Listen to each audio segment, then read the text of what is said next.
কিছু কিছু পরিচালক প্রযোজক তো আছেনই, এরকম অনেক মানে আশা ভরসা দিয়ে তারপরে আর তাকে দিয়ে কাজটা করানো হয় না।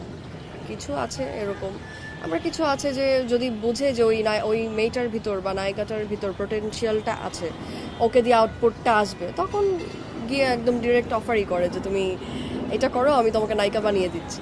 এখন কারো যদি ইচ্ছা থাকে যে আমি যে কোনো কিছুর বিনিময়েই হোক আমি নায়িকা হব, তাহলে তো সে করবেই।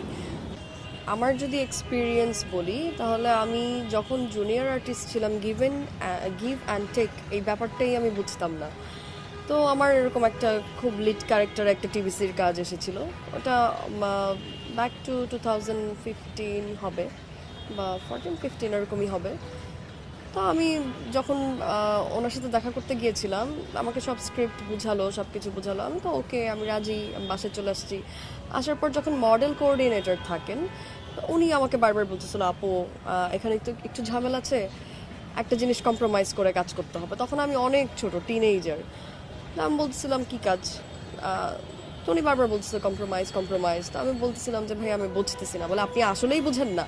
আমি বললাম না বুঝতেছি না, আপনি একটু ভেঙে বলেন। তখন সে আমাকে বিষয়টা ক্লিয়ার করে বলল যে হ্যাঁ, যিনি আছেন পরিচালক, ওনার সাথে গিয়ে হয়তো আমার কিছু একটা বা এক রাত কাটাতে হবে, এরকম ব্যাপারটা। না, আমি তখন অনেক কান্নাকাটি করে না করে দিয়েছি, অ্যান্ড তারপর সাথে সাথে আমার সিম ভেঙে ফেলেছিলাম।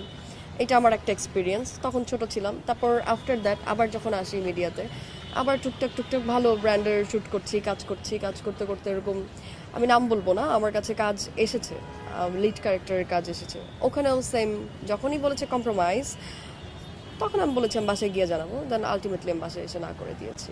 সো আমি আমার কাজের জায়গা যেখানে আমি কাজ করব, সেই জায়গায় আমি অ্যাকচুয়ালি গিভ অ্যান্ড টেক বা কম্প্রোমাইজ করে আমি পার্সোনালি কাজ করতে পছন্দ করি না। কাজটা একটা রেসপেক্টের জায়গা, এই জায়গাটাতে রেসপেক্ট করলে আমার মনে হয় সবাই উন্নতি করতে পারবে। আর পার্সোনাল লাইফ তো আলাদা। আর একদমই নতুন বা দেখেন, আপনি যে কোনো কাজের ক্ষেত্রেই আপনি কাজ করবেন না কেন, প্রথম দিকে কিন্তু আপনি বিষয়টা বুঝবেন না কিভাবে আপনার হ্যান্ডেল করা যায় ব্যাপারগুলো।